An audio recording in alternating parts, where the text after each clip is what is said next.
نفسيوش بنجمع مكبس استيراد اهو. جديد ده استيراد جديد ده هتشغله؟ ماشي، بالتوفيق يا ابني ان شاء الله.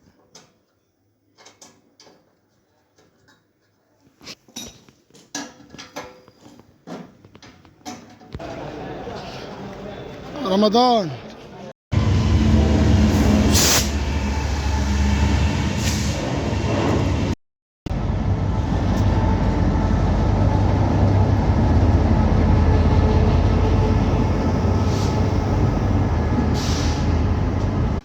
نفسيوش بنجمع مكبس استيراد اهو. جديد ده استيراد جديد ده هتشغله؟ ماشي، بالتوفيق يا ابني ان شاء الله.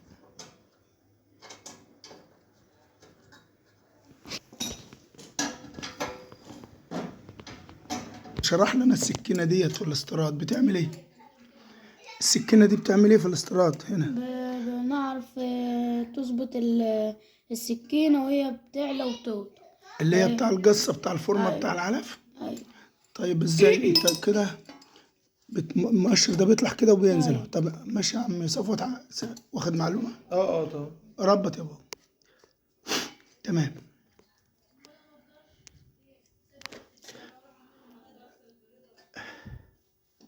احنا عند عميل محترم هنا في اسيوط، عم صفوت، بنصيل له وبنجمع له مكبس علف استيراد، لسه اول مرة يشغله، بنديله خلفية على طريقة تشغيله يعني.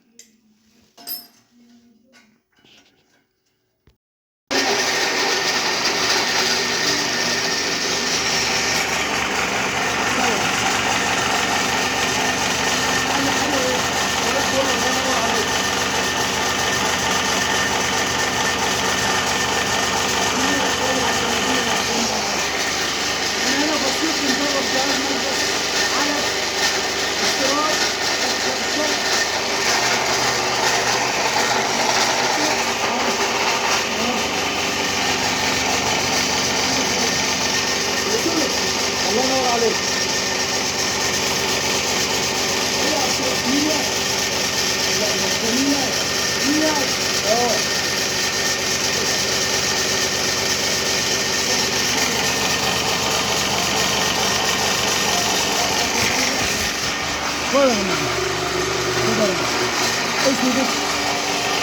حركة يا رمضان. نفسيوت ده مكبس استيراد لسه مشغلينه اهو. هذه حاجة والصلاة على النبي.